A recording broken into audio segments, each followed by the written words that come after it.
આખરે શ્રદ્ધાળુઓની માંગ તંત્ર દ્વારા સ્વીકારાઈ છે અને માં નર્મદા પરિક્રમાનો રૂટ યથાવત જ રહેશે। માં નર્મદાની ઉત્તર વાહિની પરિક્રમા તારીખ 8મી એપ્રિલ સોમવારથી શરૂ થઈ 8મી મે 2024 સુધી ચાલશે। પરિક્રમા અર્થે આવતા શ્રદ્ધાળુઓને કોઈ મુશ્કેલી ન પડે તેને ધ્યાનમાં રાખીને જિલ્લા વહીવટી તંત્ર દ્વારા પૂરતી કાળજી સાથે વિવિધ વ્યવસ્થાઓ કરવામાં આવશે। નર્મદા પરિક્રમાનો રૂટ પણ યથાવત રહેશે।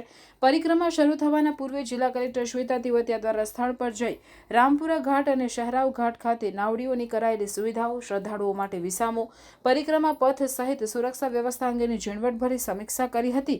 તેમજ નાવડી સંચાલકો અને શ્રદ્ધાળુઓ માટે સુવિધાની કામગીરી કરી રહેલી એજન્સીના પ્રતિનિધિઓ સાથે જરૂરી ચર્ચા કરી કેટલાક સૂચનો કર્યા હતા। નર્મદા જિલ્લા કલેક્ટર શ્વેતા તિવતિયાએ પરિક્રમા અર્થે આવતા ભાવિક ભક્તોને અપીલ કરતા જણાવ્યું હતું કે આ પરિક્રમા 8મી એપ્રિલથી શરૂ થવાની છે, ત્યારે અહીં આવતા શ્રદ્ધાળુઓ શાંતિપૂર્ણ માહોલમાં પરિક્રમા શરૂ કરે અને શાંતિપૂર્ણ માહોલમાં પરિક્રમા પૂર્ણ કરીને જાય। વહીવટી તંત્ર દ્વારા પૂરતી માત્રામાં નાવડીઓની સુવિધા કરવામાં આવે છે।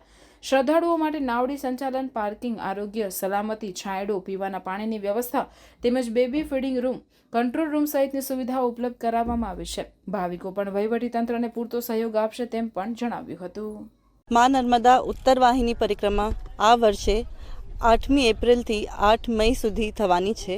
દર વર્ષે નર્મદા પરિક્રમા 14 કિલોમીટરની થાય છે અને આ વખતે પણ એનો રૂટ યથાવત રહેશે।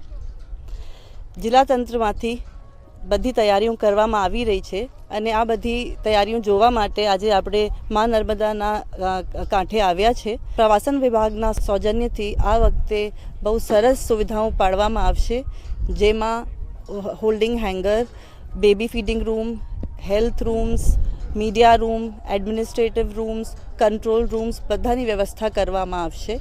આથી હું બધા ભાવિકોને અપીલ કરું છું કે આ વર્ષે નર્મદા પરિક્રમા શાંતિપૂર્વક જળવાય અને બધા ભાવિકો તંત્રને પણ સહકાર આપે।